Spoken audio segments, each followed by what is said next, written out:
Rolling part 2, week 1,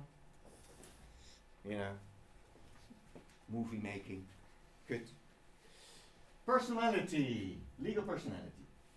What is it all about? It's about the identity of the essence, whatever that may be, of a corporation. And first of all, there are for that characteristic various names. One is legal personhood, and another one is a separate legal personality, and then separate from humans, because quite a few jurisdictions of our top 12 list use the word legal personality also for humans. In a discussion, has a fetus already legal personality? Yes or no? Or children until the age of 18, what are their rights and obligations? Do they have full personality? Are they fully able to integrate and participate in the economy, or contracting, or liability, non-contractual liability? Yes or no? And so I dare to say that when you meet the word legal personality, it's 99% about corporations, firms, businesses. But the word separate is a sort of safe addition. And what do all these names bring? Hopefully, a increased understanding. So what I picture you is working in international teams, with French, British, German colleagues. And they are all raised in a certain vocabulary. And what I do, and I did it in the first hour, for instance with the word corporation, company, business, firm, that I integrate in my narrative, in my story already, many synonyms, in the hope that at least one, hits sort of understanding. And that is what I advise you to do in the exam. So that your sentence or in your paper is, this question or this paper is about the legal personality of Coca-Cola company in the sense of its separate legal personhood or other combinations of the word. To limit the risk that I am in the wrong script, in the wrong context. Just as a tip. And then when the audience, when your colleague says, okay, you don't need to call a firm, a business, and an enterprise each time with 6 words. I get it when you say firm, and then you can settle on firm, on corporation, on company, whatever. Having said that, maybe, in light of your bachelor thesis or master thesis, maybe there are differences between the word corporation, company, enterprise, business, firm, undertaking, from a scholarly perspective. Maybe. I didn't find them in the last 50 years, but maybe there are. I don't claim that I can prove that for the next 6,000 years they will be regarded as synonyms. So if you can not think of any better topic, you could pick this one. The description, whether there's a distinction. And the same applies to the names of this legal personality. What it means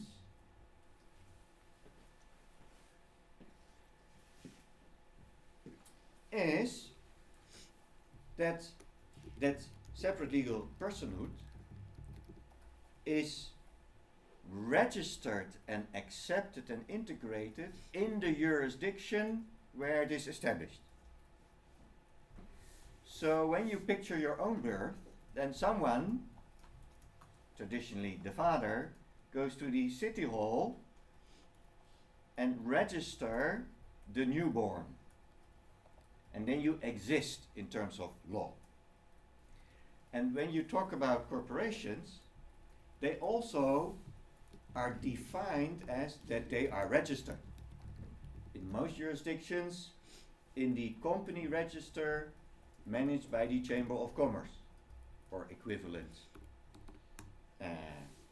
governmental agency. Why is a state, a jurisdiction, interested in this sort of bookkeeping of all the actors in its jurisdiction? The answer is very simple. If a entity exists, or if a person exists, then you can send them a tax a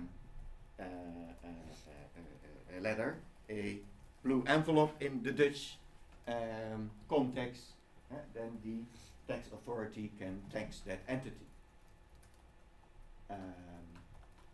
Another reason why, from a legal thinking, the essence of being is not that you are, but that you're registered, is that you have an address where you can send the litigation starting document if you end up in the process of litigation, of being right to getting right.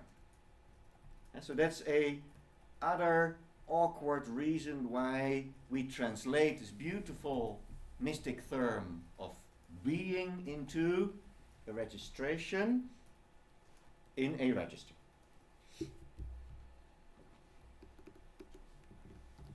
If you're not registered, you do not exist.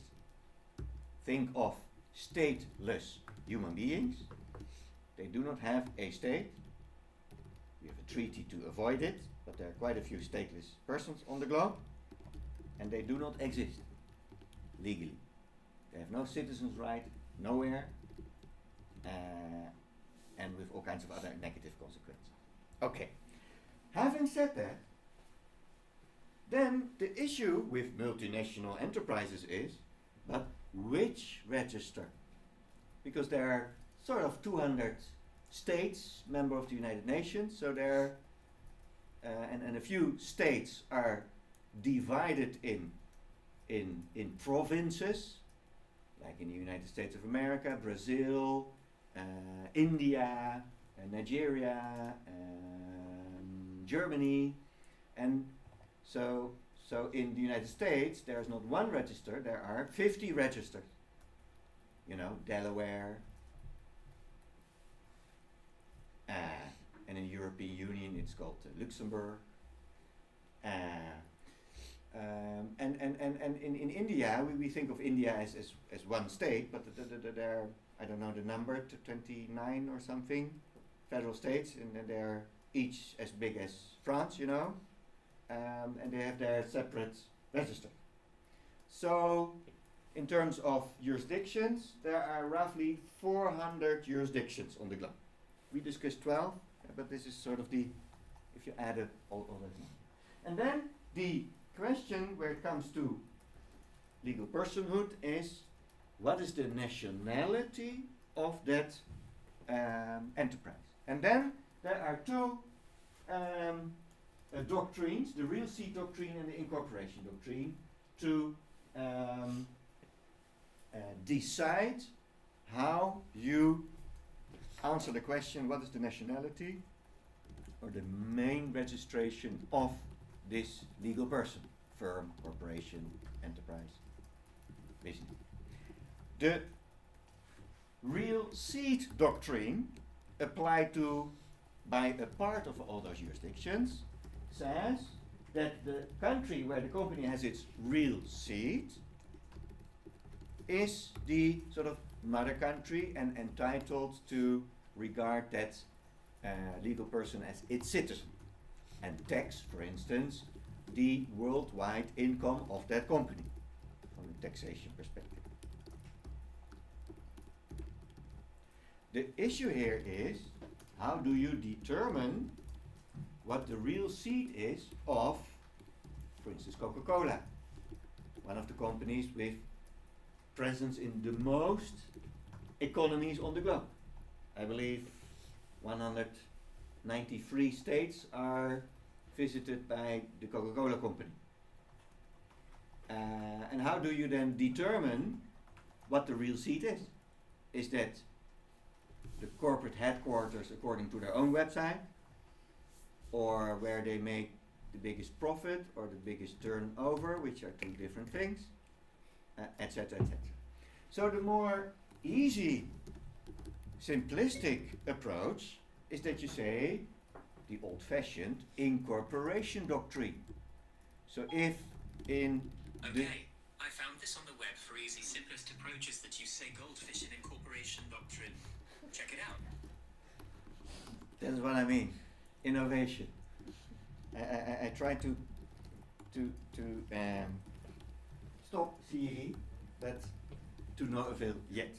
Incorporation is that in the country of England, remember that the United Kingdom of Great Britain and Northern Ireland are 4 states, plus all kinds of territories, and the Commonwealth, so quite complicated. And you have this jurisdiction of England and Wales, which is a different legal system than the legal system of Scotland, just to add that. And the Netherlands and a few others are taking the simple route, and they say when you establish a UK limited, then you're a UK citizen, corporate citizen. Even when you move your headquarters to, you know, New York or Amsterdam, you continue to be an English company. The same in the Netherlands. We have 2 flavors, the NV and the BV. We will discuss those differences at a certain point. And then you remain Dutch until you are liquidated in bankruptcy or voluntary roundup. So those are the 2 doctrines. And then obviously this story is influenced by the Europeanization of corporate law, because the European Union, where we are in, has this ambition to have a internal market where there are no hurdles for the free movement of capital, labor, persons, and services. And when you talk about free movement of persons, and you accept a legal person as a separate legal person, then that applies to those persons as well. So corporations are, fundamentally speaking, according to the case law discussed in the recommended reading, and when you Google these terms, then they pop up. And I mention the names. So we have Court of Justice Centros and Überseeing. Those are the names of the cases where that is then Centros and Überseeing. Just as a sort of note, where it is discussed how to deal with those 2 realities. One, the free movement of persons. So Shell that can move tomorrow morning to Frankfurt, and the reality of those registers, which is sort of state thingy, you know, passport-like. You're in Amsterdam in the register, or you're in Frankfurt in the register. You cannot be both. And corporations will scream when both countries will treat them as nationals, because then you have to pay tax twice, and then all the shareholders will say, wait a minute, let's not move. And that defeats the purpose of the internal market, that you can move the seat. So, this is a topic which, from a legal perspective, could be called a moving target. So here we could say that the current state of affairs is that corporations can freely move within the European Union, comma, but they have to do certain administrative thingies, as deregister in the one state, member state, and then register in the next state, as a normal citizen, you know. You cannot move to another country when you do not deregister. That's a funny thing with natural persons as well.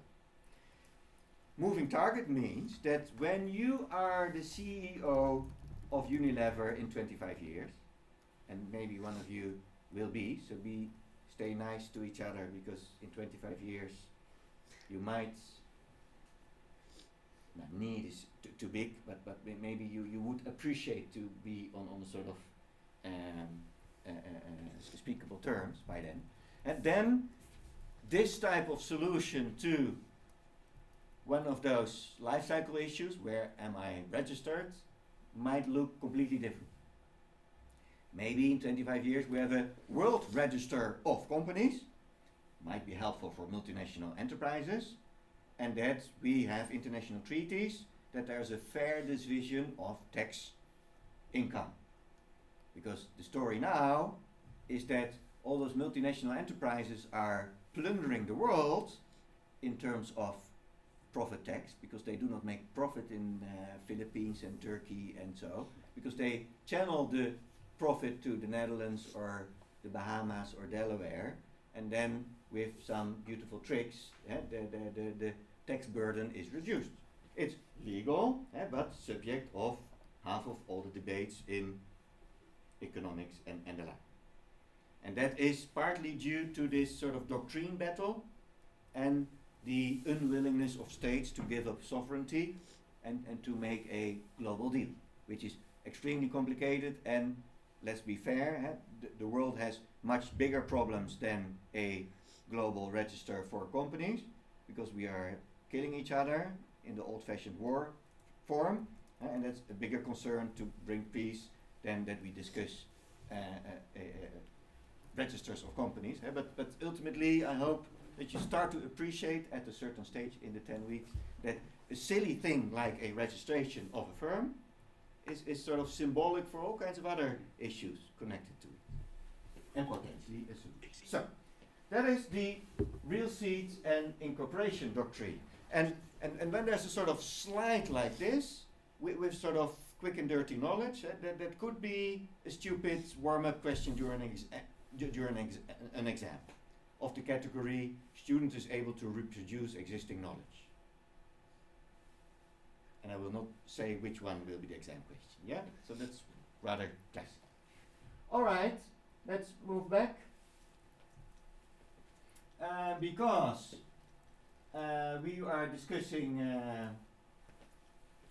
the legal personality. What is the next third step of this topic? And that is that such a person exists in the economy / society in the sense that they own, the firm, the legal persons, they own things, they can conduct transactions as if they are human beings, offer an acceptance, contracting, and they are able to litigate.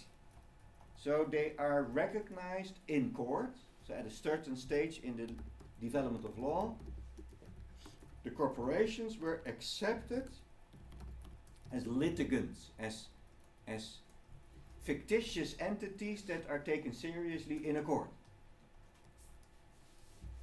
In both ways, as a claimant, so that you claim from another person, or as a defendant, that someone, your employee, says, you did not pay me severance payment. I sue you, I want 10,000 euro, and then the corporation is the defendant. And you have to realize that when you look back, let's say 2,000 years, and there was no such a thing as legal personality of enterprises. You only had human beings and states and Roman emperors. So somewhere in the modern history, as historians and historiographers call it, and in the Netherlands we add the word the Golden Age, or the East Indies Trading Company, in Dutch VOC, and those are the origins of the thinking along the lines, whoa, maybe we should treat this sort of cooperation of entrepreneurs as a separate legal thingy. With all kinds of consequences. Next, there's this issue, category of problems, of how do you create such a thing? Also known as the establishment. And the story is sort of easy. This is one of the first topics that law systems tackled, in the sense that they made quick and dirty rules that dictate how you do it. In 100% of all the jurisdictions, a state representative conducts certain administrative acts. In the Netherlands, in Germany, in France, that is called a civil notary, appointed by the king, head of state, and they, in the name of the king, type a piece of paper with ink that says, hereby we establish, shall incorporate. And the registration. Secondly, the life cycle question is, how do they disappear? How do they die? We will discuss that in the week on bankruptcy, and the nutshell answer is, well, by deregistering such a legal person, they do not exist anymore. And so the dying of a legal person is nothing more than that a representative of the state equals Chamber of Commerce, the manager of the company register, types liquidated. Dot. So that's the birth and death of a legal person. Corporate law and regulation? Yes. I see. All right.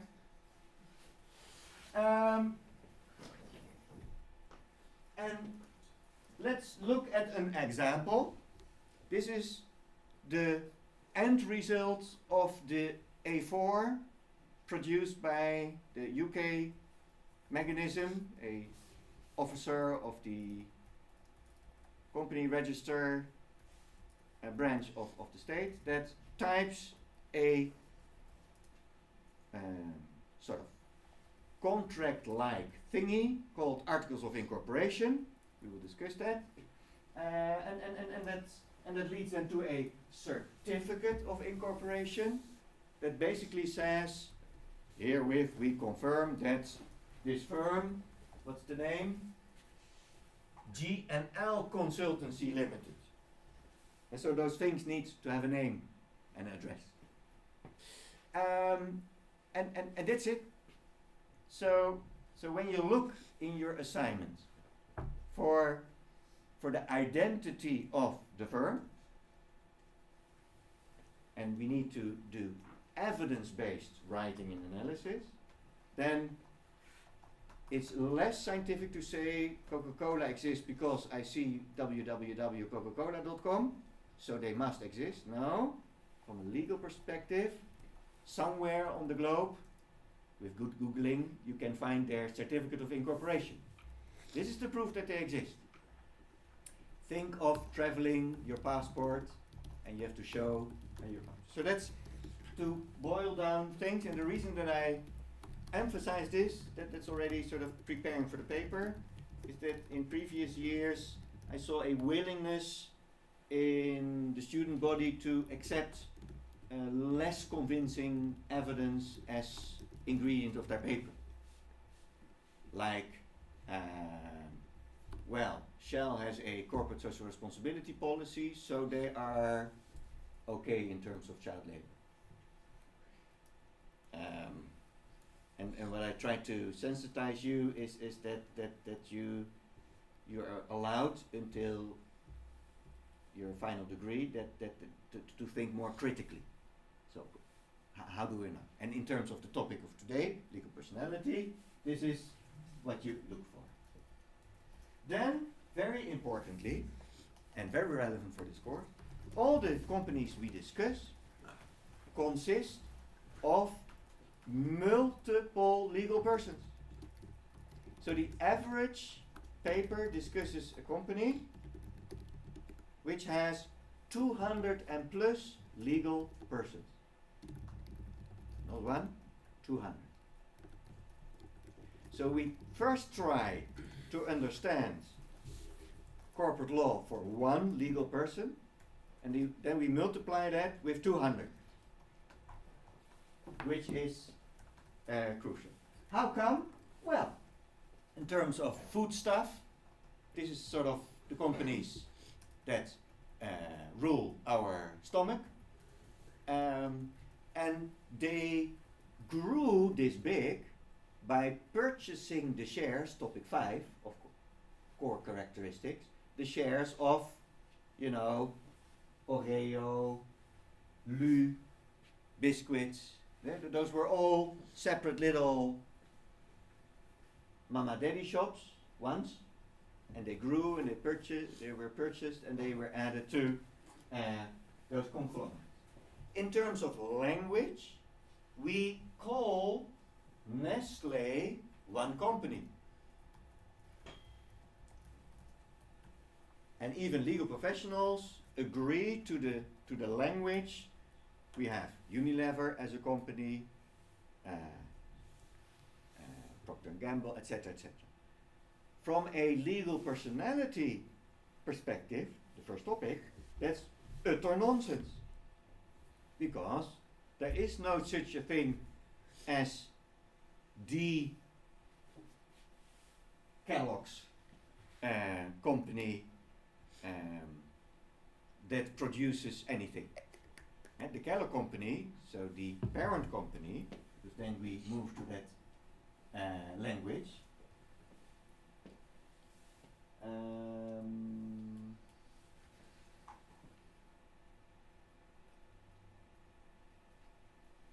So here you see an example of a few legal persons as one of the subclusters of the 300 plus legal persons making Coca-Cola company.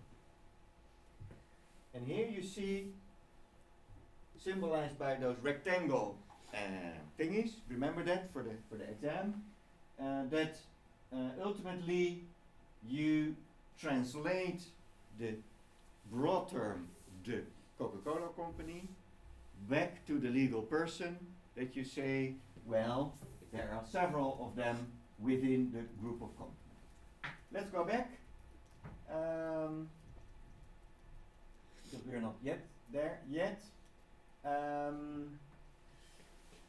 From a merger and acquisition perspective, so this interaction of growth and de-investment and investment, each legal person is seen as a chair of the group of companies, the multinational enterprise, and they are well moved with the ease of chairs, with help of many, you know, bankers, investment bankers, legal professionals, economists.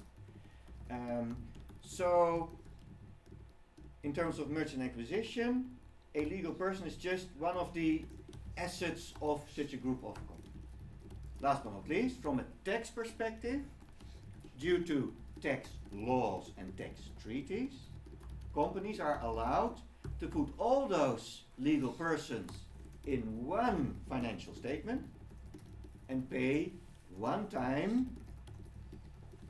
profit tax or other taxes that are applicable to the respective mother country, depending on the real seat or incorporation doctrine.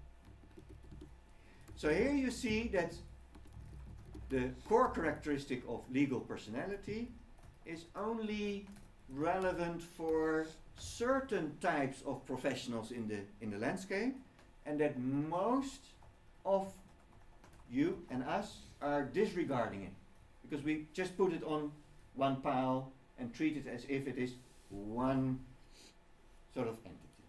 Well, and then the question is, well, what is then this one entity? Well, that is what the paper is about. In organizational sense, so management sense, you organize the whole group with one structure, like presidents, vice presidents, manager, Africa, manager, Latin America, and that manager is responsible for whatever happens in that territory. To discuss one of the million themes of firm management. And if in Latin America there are 6 legal persons, then that manager is responsible for those 6 legal persons. And if there's 1 legal person, the manager is responsible for 1. When you look at the real world, then the depiction of the management structure is always done from an organizational perspective, never from the legal person perspective. So when you look at the website of Shell, there's nowhere a list of all the directors of the 211 legal persons.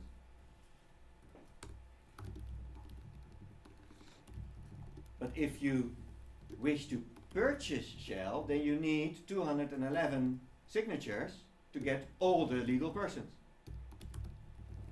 Well, we will discuss that in a certain way. There are other tricks to avoid that.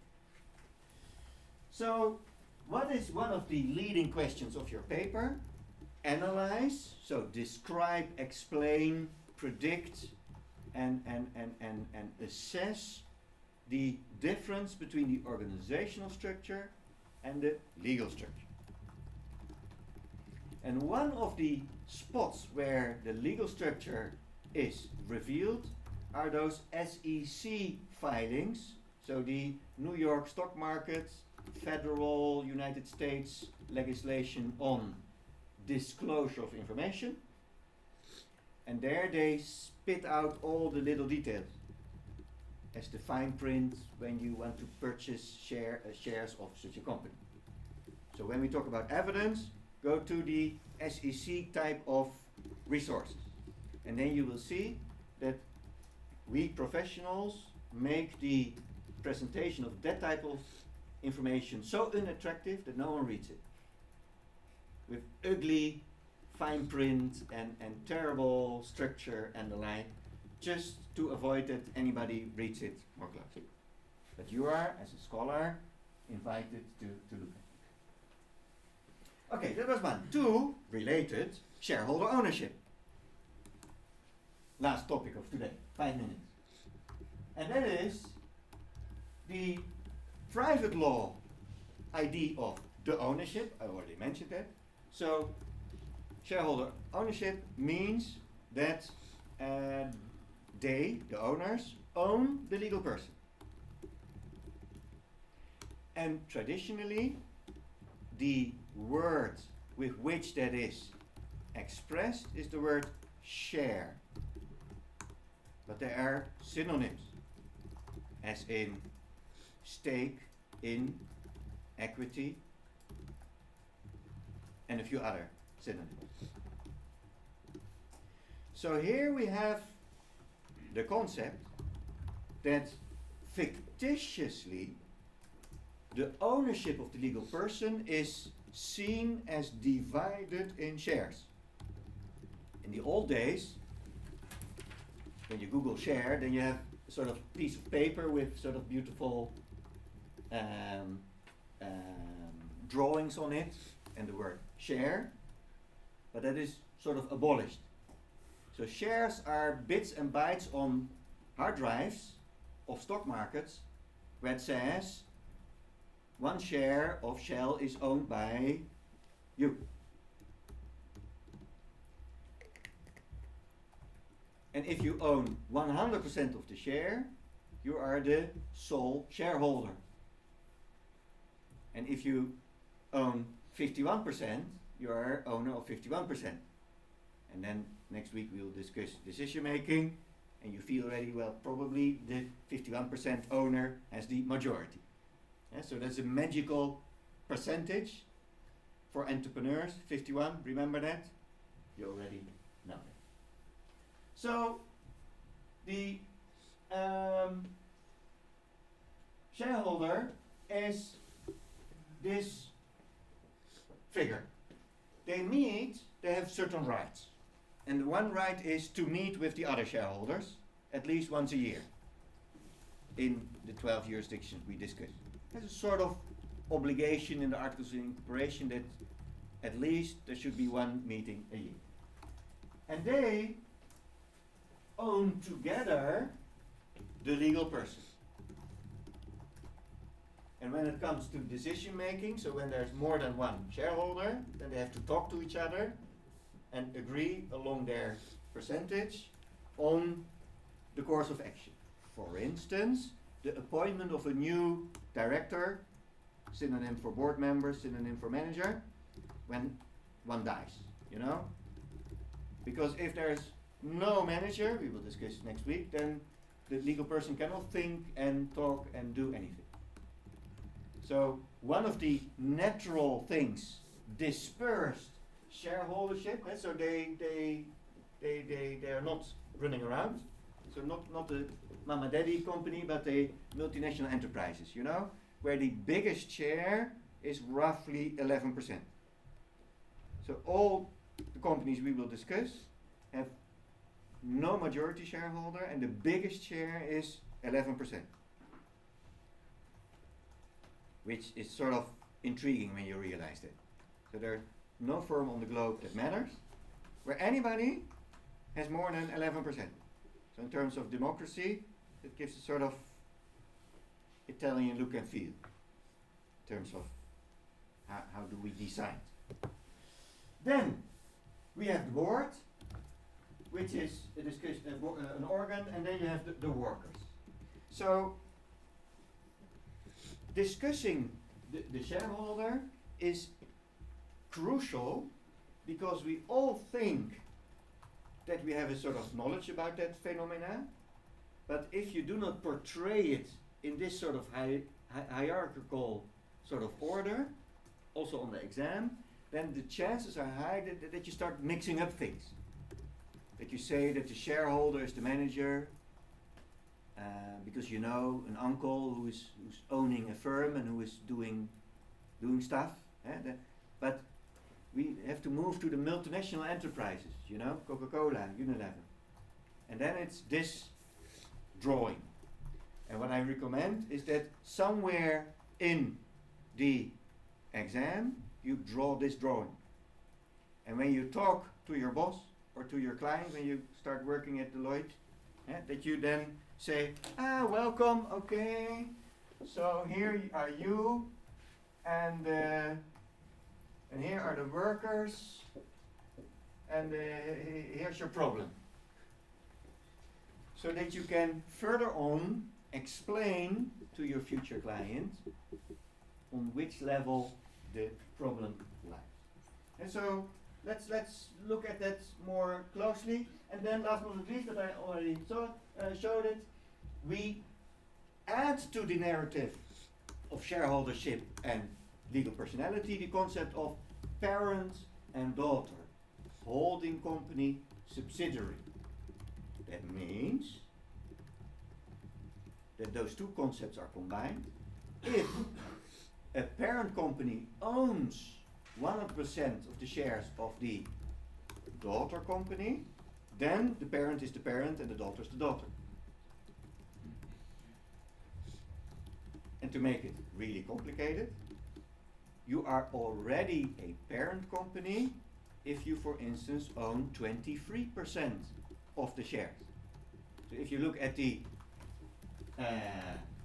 Coca-Cola company, then Coca-Cola owns 23% of the Coca-Cola Hellenistic Bottle Company AG, Aktiengesellschaft, which is the Swiss version of the Limited Liability Corporation.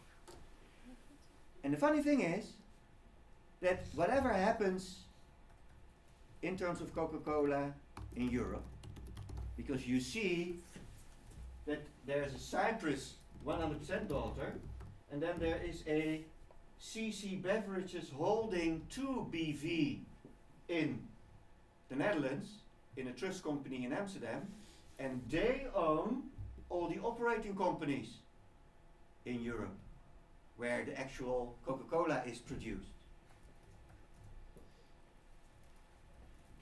And they own, you know, those trucks with Coca-Cola on it.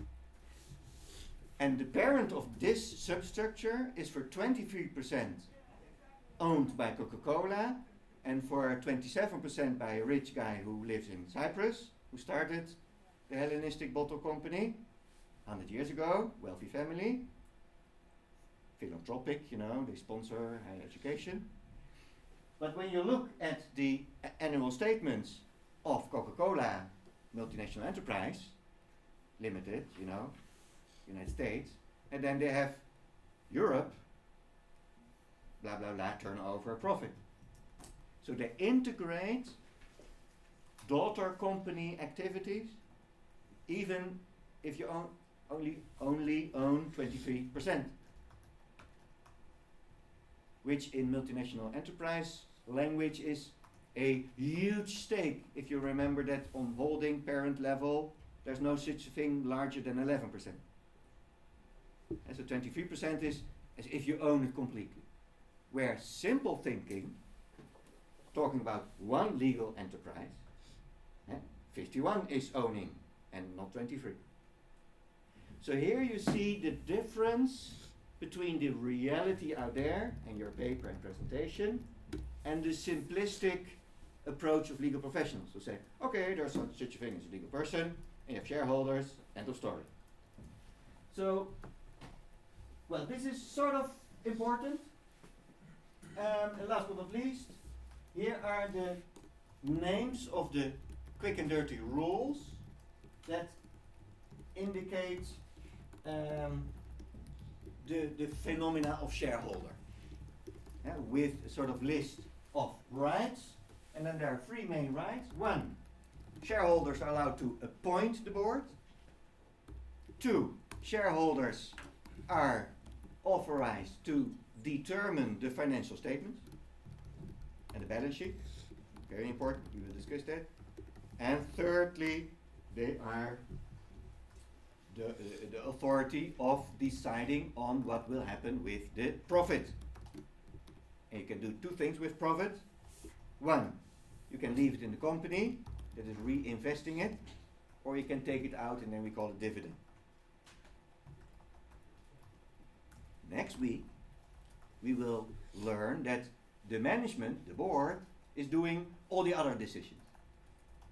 And that's a sort of crucial thing. So one is this red list codified in the various sources of law, and that there's a limited amount of authority in the shareholder, but you have to think through, because here you see already the agency problems. And secondly, that with those groups of companies, we complicate in the real world out there the simple concept of a legal person. Ladies and gentlemen, it's already 5 minutes past cut time. So we stop for today. We see each other on Thursday. Look at the literature. Look at